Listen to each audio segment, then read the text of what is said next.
छत्तीसगढ़ में निकाय चुनाव के तहत सत्ताधारी दल कांग्रेस की मुश्किलें लगातार बढ़ती जा रही हैं। प्रदेश चुनाव समिति की पहली असफल बैठक के बाद अब समिति ने जिलों के मध्य प्रत्याशी तय कर नाम देने का जिम्मा मढ़ दिया है। देखिए खास रिपोर्ट।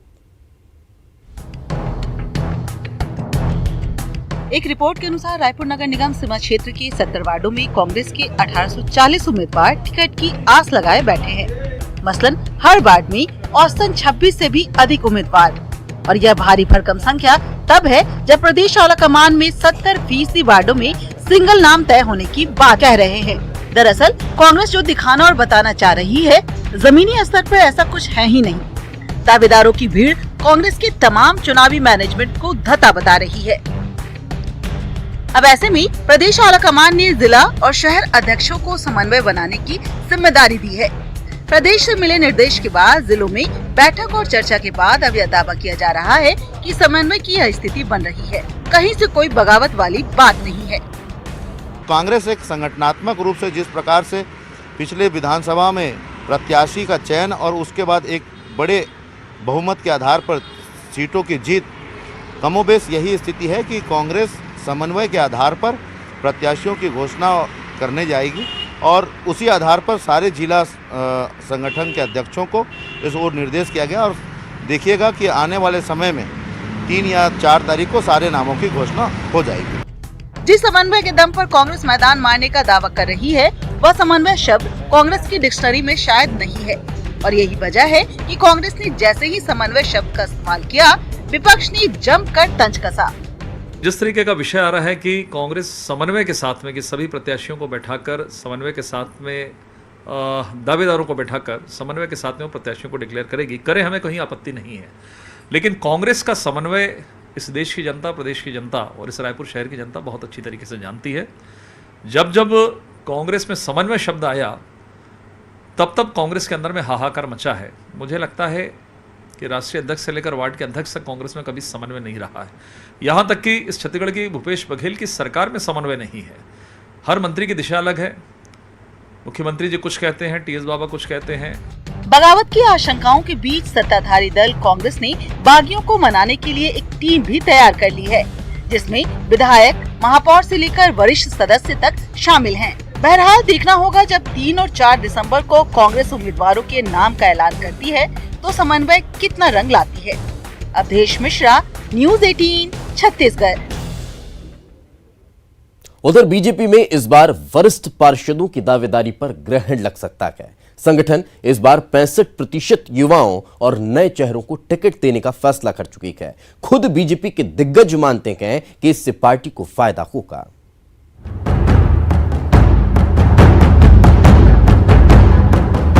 बीजेपी में इस बार वरिष्ठ पार्षदों की दावेदारी पर ग्रहण लगता दिख रहा है। दरअसल लगातार जमीनी रिपोर्ट में पार्टी ने पाया कि कई पुराने चेहरे जहां फील्ड में सक्रिय नहीं हैं, वहीं कुछ का खेल परिसीमन ने बिगाड़ दिया है। ऐसे में संगठन इस बार 65% युवाओं और नए चेहरों को टिकट देने का फैसला कर चुका है। निश्चित रूप से पार्टी ने इस बात को कि नए चेहरों को, नौजवान जो हैं उन लोगों को उतारा जाए, ताकि किसी प्रकार से उनके बारे में कोई नेगेटिविटी न हो और उनका उत्साह जो है उसका उपयोग भी पार्टी को मिले। इस दृष्टि से नए चेहरे अधिकांश उतारने की पूरी तैयारी जो है पार्टी ने की है। वही कांग्रेस का कहना है कि कोई भी पार्टी हो, उसमें युवाओं को मौका तो देना ही चाहिए। कांग्रेस पार्टी ने विधानसभा चुनाव में युवा और नए चेहरों को काफी मौका दिया था। निकाय चुनाव में भी पार्टी से यही उम्मीद है। हालांकि वह बीजेपी पर तंज भी कसती है कि बीजेपी में युवाओं से केवल दरी उठाने का काम कराया जाता है। भारतीय जनता पार्टी में युवाओं को कहीं ना कहीं हाशिए पर रखा गया है। केवल झंडा बैनर उठाने के लिए, दरी बिछाने के लिए काम करा जाता है। और निकाय चुनाव में भी अभी वयोवृद्ध अधेड़ लोगों को टिकट दे रही है। इससे वहाँ पर पर्याप्त असंतोष व्याप्त है। शहर में तो हमने देखा है कि जगह जगह बैनर पोस्टर लगे हैं भाजपा के लोगों के विरोध में। वही कांग्रेस पार्टी में विधानसभा का जो चुनाव था उसमें युवाओं को मौका दिया गया। लोकसभा के चुनाव में युवाओं को मौका दिया और दीपक बैज चुनकर भी आए। कांग्रेस पार्टी में किसी भी प्रकार का युवाओं को लेकर संशय नहीं है। निकाय चुनाव में भी अधिक से अधिक युवाओं को मौका दिया जाएगा। राजनीतिक विश्लेषकों की माने तो निकाय चुनाव लर्निंग प्लेटफॉर्म होता है। इसलिए नए और ऊर्जावान चेहरों को जरूर मौका देना चाहिए। इसका फायदा भी पार्टियों को मिलता है। विधानसभा चुनाव इसका उदाहरण है। देखिए, निश्चित रूप से जो पार्षद के चुनाव है वो युवाओं को ज़्यादा से ज़्यादा टिकट इसलिए देना चाहिए क्योंकि ये लर्निंग पीरियड है, राजनीति की पहली सीढ़ी होती है और राजनीति की पहली सीढ़ी में कुछ सीखने के लिए जो पुराने लोग हैं वो तो सीख चुके हैं, तो निश्चित रूप से नए लोगों को मौका देना चाहिए क्योंकि वो उसमें वहाँ सीखें और कैसे प्रशासन चलता है, कैसे देश की सेवा होती है, वो नगर की सेवा करके उस बात को जानेंगे कि भाई इससे छोटी सेवा करके जो है उसको कैसे आगे बढ़ाया जा सकता है, किस तरीके से लेजिस्लेटिव वर्किंग होती है, किस तरह से संविधान के हिसाब से काम होता है। हालांकि लंबे समय से गुटबाजी से जूझ रही बीजेपी के लिए युवा उम्मीदवार कितनी संजीवनी साबित होते हैं यह तो देखने वाली बात होगी। ममता लांजेवार, न्यूज़ 18, रायपुर, छत्तीसगढ़।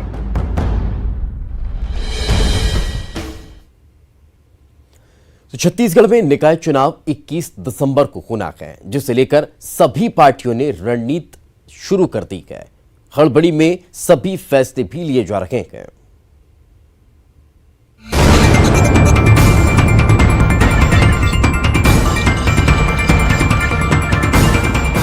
छत्तीसगढ़ में नगरीय निकाय चुनाव का ऐलान होने से लेकर चुनाव होने से पहले तक हर पार्टी खुद को पूरी तरह से तैयार कर रही है ताकि 21 दिसंबर को होने वाले मतदान में उनकी पार्टी हर हाल में जीत सके। चुनाव को लेकर कल सीएम हाउस में लंबी बैठक चली और विधायकों को जिम्मेदारी दी गई। माननीय विधायकों से भी आग्रह किया गया कि समन्वय के साथ एकजुट होकर के हमको चुनाव मैदान में जाना है। पिछली बार जब हम सरकार में नहीं थे, हुकूमत में नहीं थे, तो भी अर्बन बॉडी के चुनाव में कांग्रेस को बहुमत हासिल हुआ था। इधर डैमेज कंट्रोल की जवाबदारी भी विधायकों को सौंपी गई है। 2014 में सरकार में नहीं थे, फिर भी लगभग 60% से अधिक सीटें जीते थे। इस बार हमें लगता है उससे अच्छा प्रदर्शन होगा। कोरबा की दीपका नगर पालिका के अलावा सभी निकायों में खाता खुल चुका है। पहले दिन 5 निकायों में नाम निर्देशन पत्रों की खरीदारी के लिए काफी उत्साह दिखा। पाली के लिए एक, छुरी कला में 3 अभ्यर्थियों ने अपने फॉर्म प्राप्त किए हैं और कटघोरा में 5 अभ्यर्थियों ने फॉर्म भरने के लिए प्राप्त किए। सूरजपुर नगर पालिका परिषद समेत नगर पंचायत, भटगांव, जरही, विश्रामपुर और प्रतापपुर में पार्षदों के नामांकन लेने की प्रक्रिया शुरू हो गई है। साथ ही बिलासपुर में अपनी दावेदारी पेश करने के लिए बड़े नेता सामने आए हैं। चुनाव के बाद नतीजे तय करेंगे कि किसकी हार और किसके सर पर ताज होगा। रायपुर से योगल तिवारी, बिलासपुर से संजय मानिकपुरी, कोरबा से अब्दुल असलम, सूरजपुर से वरुण राय, न्यूज़ 18 छत्तीसगढ़। सूबे का खंडित हो चुका गठबंधन एक बार फिर आमने सामने है। नगरीय निकाय चुनाव के आते आते गठबंधन की राहें जुदा हो गई। ऐसे में सूबे का खंडित गठबंधन निकाय चुनाव में कितना असर दिखा पाएगा, देखिए इस रिपोर्ट में। सूबे में साल 2018 में हुए विधानसभा चुनाव में गठबंधन ने जोर शोर से चुनाव लड़ा था और 7 विधानसभा की सीटों पर जीत हासिल की थी। लेकिन सूबे का गठबंधन विधानसभा चुनाव होने के बाद अलग हो गया था। लेकिन नगरीय निकाय चुनाव में बसपा अपने दम के साथ सभी 151 निकायों में ताल ठोकने की तैयारी में है। चुनाव लड़ने की प्रक्रिया शुरू है और हमारे पार्टी में नाम आमंत्रित किए जा रहे हैं प्रत्याशियों से, चुनाव लड़ने के इच्छुक लोगों से, और उम्मीद है कि सभी सीटों पे हम लोग भी अपना प्रत्याशी खड़े करेंगे। तो वहीं प्रमुख विपक्षी राजनीतिक दल बीजेपी भी अपने जोरदार प्रत्याशियों की चुनावी मैदान में उतरने की तैयारी में है। वहीं जोगी कांग्रेस ने खुद की जीत का दावा किया है। अब तो पार्षदों का ही चुनाव होगा और पार्षदों में से ही मेयर और सभापति और अध्यक्ष चुने जाएंगे। तो अब हमको ध्यान देना है कि अच्छे पार्षद चिन्ह क्या है और उसकी स्क्रीनिंग भी नीचे स्तर में बेहतर हो। हम तो ये कह रहे हैं कि दोनों को जनता ने देख लिया है, बीजेपी को भी देख लिया है, कांग्रेस को भी देख लिया है, और हमें पूरा विश्वास है कि जनता अब जोगी जी के मार्गदर्शन में एक नई पार्टी को यहाँ का अवसर देगी। बहरहाल निकाय चुनाव में किस पार्टी का परचम लहराएगा ये तो आने वाला समय ही तय करेगा। सुरेंद्र सिंह, न्यूज 18 छत्तीसगढ़, रायपुर।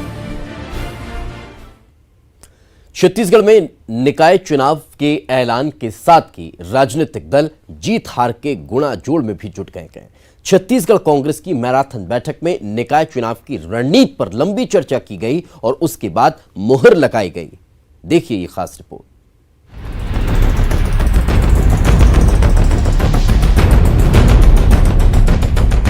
छत्तीसगढ़ में 21 दिसंबर को होने वाले नगरीय निकाय चुनाव के लिए छत्तीसगढ़ कांग्रेस पूरी तरह से रणनीति बना चुकी है। रणनीति तय करने के लिए कांग्रेस ने शनिवार को दिन भर मैराथन बैठक की। बैठक में चुनावी मुद्दों और दावे वादे के लिए नगरीय प्रशासन मंत्री डॉक्टर शिव कुमार डहरिया की अध्यक्षता में 21 सदस्यीय घोषणा पत्र कमेटी का गठन किया गया।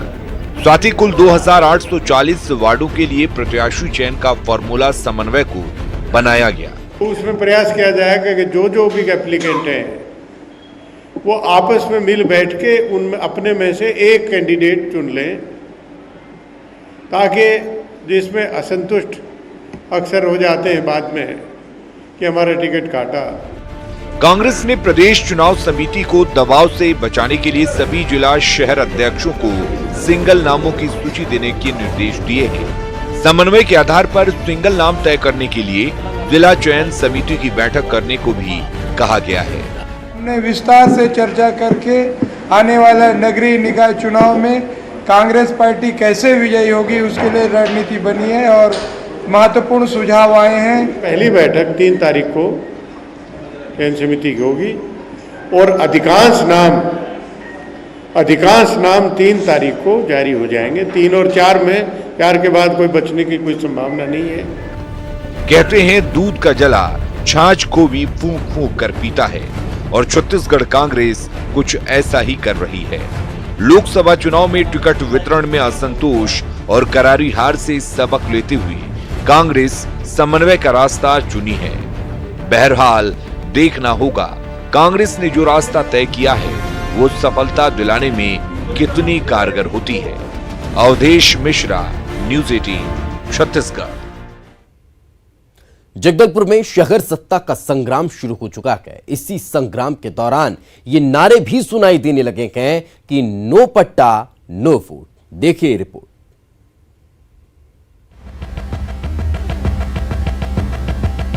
जगदलपुर शहर का राजीव गांधी वार्ड, जहां के रहने वाले लोग पिछले 35 सालों से सरकार से स्थायी पट्टा दिए जाने की मांग कर रहे हैं, लेकिन उन्हें स्थायी पट्टा नहीं दिया जा रहा है। यही वजह है कि वार्ड के लोगों ने हर घर में पंपलेट लगा दिए हैं, जिसमें ये नारा लिखा है, नो पट्टा नो वोट।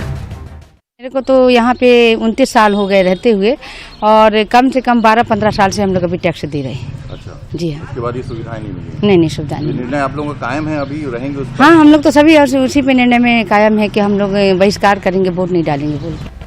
स्थानीय लोगों के मुताबिक राजस्व रिकॉर्ड में आज भी राजीव गांधी वार्ड को जनसंख्या की जगह जंगल दिखाया गया है। यही वजह है कि लोगों को आज तक पट्टा नहीं दिया गया। पट्टा के बारे में हम पंचायत से, नगर निगम पंचायत को दिया, वो समय से हम लोग पट्टा के पीछे में कम से कम हजारों बार चक्कर लगाए होंगे, लेकिन वही सरकार यही आश्वासन देता है कि नाजुल में जाओ, इसमें जाओ, उसमें जाओ, यही बोला जा रहा है। कितने साल से संघर्ष कर रहे हैं आप लोग पट्टे के लिए? करीब है 30-35 साल हो गया। ये समस्या सिर्फ एक वार्ड की ही नहीं है। 48 वार्डों के शहर में करीब 18 वार्ड ऐसे हैं जहां इस तरह की समस्या है। पिछली बीजेपी सरकार से भी वार्ड के लोगों ने पट्टा देने की मांग की थी, लेकिन पट्टा नहीं मिला। अब एक बार वार्ड के लोगों ने पट्टा देने की मांग की है। वर्तमान सरकार और वर्तमान विधायक जी यहाँ पे इस वार्ड में आए थे और वर्तमान विधायक जी ने इस वार्ड में इसी चौक में यहीं पे खड़े होकर सबको वादा किया था कि हम पट्टा दिलाएंगे। जबकि मैंने स्थिति बताई थी, उसके बाद भी बोले थे पट्टा दिलाएंगे। और चूंकि अब राज्य सरकार पट्टा दे रही है, तो हम भी चाह रहे हैं कि हमको भी उस प्रक्रिया के अंतर्गत वन अधिकार पट्टा को छोड़कर हमको स्थायी पट्टा उस पट्टे के अंतर्गत हमको दिया जाए। बहरहाल लोगों की मांग पर राजस्व विभाग ने चुप्पी साध रखी है। उधर जिला प्रशासन आचार संहिता की बात कहकर इस मामले में कुछ बोलने से बच रहा है। ऐसे में सवाल उठता है कि वोट का बहिष्कार करने वालों को मनाने के लिए क्या कोई पहल होगी या नहीं। विनोद कुशवाहा, न्यूज 18 जगदलपुर। ब्रेक के बाद आपका स्वागत है। निकाय चुनाव को लेकर भाजपा ने बाजी मारते हुए कांग्रेस से पहले कांकेर नगर पालिका सहित पखांजूर नगर पंचायत में उम्मीदवारों की सूची जारी कर दी। भाजपा की सूची जारी होते ही जहां टिकट मिलने वालों के चेहरे पर खुशी की लहर है, वहीं टिकट कटने वाले लोगों में नाराजगी नजर आ रही है। इसके साथ ही टिकट से वंचित कार्यकर्ताओं ने पार्टी के खिलाफ बिगुल फूंक दिया है और निर्दलीय चुनाव लड़ने का ऐलान किया। टिकट कटने से नाराज कार्यकर्ता पार्टी ऑफिस का घेराव भी कर रहे हैं। निवेदन करने आए थे कि मेरा टिकट क्यों कटा करके। वार्ड वासियों का वही पूछना था कि मेरा ईश्वर नाग का टिकट क्यों कटा। जब मैं इतना काम किया, सब चीज़ किया, पार्टी का पूरा सक्रिय रूप से काम किया, और जितने आए हैं सब पार्टी कार्यकर्ता हैं, उसके बाद मेरा टिकट काट के जो वो मोहल्ले में रहता भी नहीं है उसको टिकट दे दिए हैं। हमारे पूर्व पार्षद टिकट नहीं मिली से एक वजह से हमन करा था भाजपा में टिकट मिलना चाहिए। सतीश नेता हमला मिले है वाला हमन नहीं जाना था। भाजपा जिला अध्यक्ष ला हमन करे हैं तो वो बताऊँ बोल के बोली से। अगर कोई निर्णय में कहीं इनको लगता है जिनको टिकट नहीं मिला है वो अपील कर सकते हैं। अपील करने का भी हमारे यहाँ एक सुविधा है, आप अपील करके अपनी बात को रख सकते हैं। बगावत के तुल कहीं नहीं है। सभी हमारे भारतीय जनता पार्टी के सिपाही हैं, कार्यकर्ता हैं, वो अपनी बात का अमल सदन रखने आए हैं। निकाय चुनाव को लेकर नामांकन दाखिले का आज तीसरा दिन है, मगर अब तक रायपुर नगर निगम क्षेत्र से एक भी उम्मीदवार ने अपना नामांकन दाखिल नहीं किया है। अब तक 88 नामांकन फॉर्म की रसीद काटी गई है। अभ्यर्थी नामांकन फॉर्म तो लेकर चले गए हैं, मगर अभी तक एक भी नामांकन दाखिल नहीं हुआ। नामांकन फॉर्म की कोई कीमत नहीं होती है, इसलिए बिके नहीं हैं। जमानत राशि की रसीद कटवाने लोग आते हैं, तो अभी तक 88 लोग जमानत राशि का रसीद कटवा चुके हैं और रसीद कटवाने पर सबको फॉर्म दिए जाते हैं। और अभी तक कोई भी फॉर्म, आज 11 बजे तक कोई फॉर्म जमा नहीं हुए हैं अभी। नगरीय निकाय चुनाव को लेकर के 30 नवंबर को अधिसूचना जारी हुआ। 30 नवंबर से 6 दिसंबर तक नामांकन दाखिल करने का काम चलेगा, शुरू होगा। सिलसिला है वो अभी भी जारी है। आप यहां पर देख सकते हैं, यहां पर लोग आ रहे हैं, अभ्यर्थी आ रहे हैं और अपना नामांकन ले रहे हैं। और यहां पर नामांकन लेने का जो काम है वो अभी भी जारी है। रायपुर नगर निगम के 70 वार्डों के लिए अब तक जो है 88 अभ्यर्थियों ने अपना नामांकन खरीदा है, मगर अभी तक एक भी अभ्यर्थी ने अपना नामांकन दाखिल नहीं किया है। कैमरा पर्सन धर्म साहू के साथ युगल तिवारी, न्यूज 18 रायपुर। नगरीय निकाय चुनाव को लेकर बसपा पूरे दमखम के साथ चुनाव लड़ने की तैयारी में है। बसपा निकाय चुनाव में अपनी पार्टी के लिए प्रत्याशियों को लेकर एक दौर का मंथन कर चुकी है और मंथन में जो प्रत्याशियों के नामों को लेकर आम सहमति बनी है, उन सभी प्रत्याशियों की लिस्ट बसपा सुप्रीमो मायावती को सौंपी गई है। ऐसी खबर है कि बहुत जल्द बसपा अपने प्रत्याशियों के नामों का ऐलान कर देगी। इस बार बसपा सभी 151 निकाय की सीटों पर चुनाव लड़ने वाली है। नगरीय निकाय चुनाव को लेकर के 30 नवंबर को अधिसूचना जारी हुआ। 30 नवंबर से 6 दिसंबर तक नामांकन दाखिल करने का काम चलेगा, शुरू होगा। सिलसिला है वो अभी भी जारी है। आप यहां पर देख सकते हैं। 21 दिसंबर को होने वाले नगरीय निकाय से पहले रायपुर जिला निर्वाचन कार्यालय कर्मचारियों को वोटिंग को लेकर ट्रेनिंग दी जाएगी। इसके लिए कार्यक्रम तैयार कर लिया गया है। 4 और 5 दिसंबर को पीठासीन अधिकारी की ट्रेनिंग होगी। पीठासीन अधिकारियों की ट्रेनिंग NIT रायपुर और दूधाधारी कन्या महाविद्यालय में होने वाली है। प्रशिक्षण रखा गया है, अभी पहला चरण का प्रशिक्षण है और इसमें पीठासीन अधिकारी और मतदान अधिकारी क्रमांक 1 प्रत्येक दल से केवल 2 ही लोगों को आना है। और NIT रायपुर और दूधाधारी गर्ल्स कॉलेज 2 स्थान में ट्रेनिंग होगी। सभी को आदेश जारी किए जा चुके हैं और 4 एवं 5 दिसंबर 2 दिवस को ट्रेनिंग। मुंगेली में नगरपालिका चुनाव को लेकर कई वार्डों में चुनाव बहिष्कार किए जाने की चेतावनी से हड़कंप मचा हुआ है। नगर के सुचिपुरम कॉलोनी के लोगों ने वार्ड की दीवारों पर बैनर पोस्टर लगाकर चुनाव बहिष्कार का ऐलान कर दिया। वार्डवासियों का सवाल है कि जब 10 साल से यहां रहने वाले लोगों के लिए कॉलोनी वैध नहीं हुई तो फिर उनका वोट वैध कैसे हो सकता है। इसलिए वार्डवासियों ने चेतावनी दी है और बैनर लगाकर मतदान का बहिष्कार किया है। वार्डवासियों का आरोप है कि नगर पालिका इस कॉलोनी को अवैध मानकर पीने के पानी, बिजली, साफ सफाई या फिर सीसी रोड किसी तरह की सुविधा मुहैया नहीं करा रही है, इसलिए ये विरोध किया जा रहा है। अब सवाल तो जायज है, लेकिन इस पर ध्यान किस तरह का दिया जाता है ये आने वाला वक्त बताएगा। मगर इस चेतावनी के बाद प्रशासनिक अधिकारियों की सांसें फूल गई।